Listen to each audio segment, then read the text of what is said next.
media and these leftist protesters, they don't want that narrative. The narrative is Israel bad, right? Not Hamas bad. You've literally got the likes of Mahmoud Khalil and others organizing in the name of Hamas.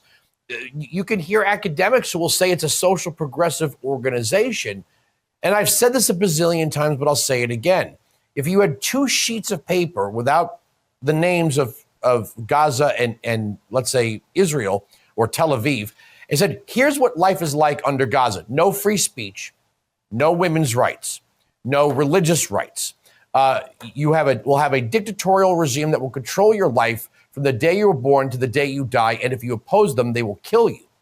On the other sheet of paper, you had women's rights, religious freedom, abortion rights, high taxes, strict gun control, freedom of speech, and even pride parades.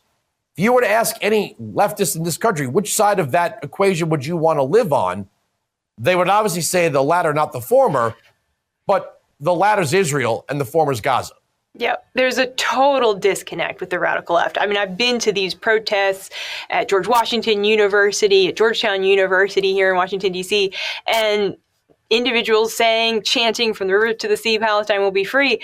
And, very few, I think, of these radical college students really understand this situation, really understand that if you're calling for the destruction of Israel and you're calling for their definition of what it is to free Palestine, you're calling for Hamas to be elevated, and you're essentially standing with terrorists. I think one really fascinating part of these protests is not only are individuals chanting Hamas out and Hamas is a terrorist organization, they're also protesting against Al Jazeera, which has largely is funded by Qatar and the government of Qatar, and very, very influenced by a lot of propaganda from Hamas. And so these are individuals in Palestine that are recognizing, whether it's the media that's very, very influenced by the radical agenda of Hamas, or, even here in America, we have media that's really ignored a lot of truth and a lot of facts. They are saying enough is enough. Let's have the truth shine forward. And I'm so thankful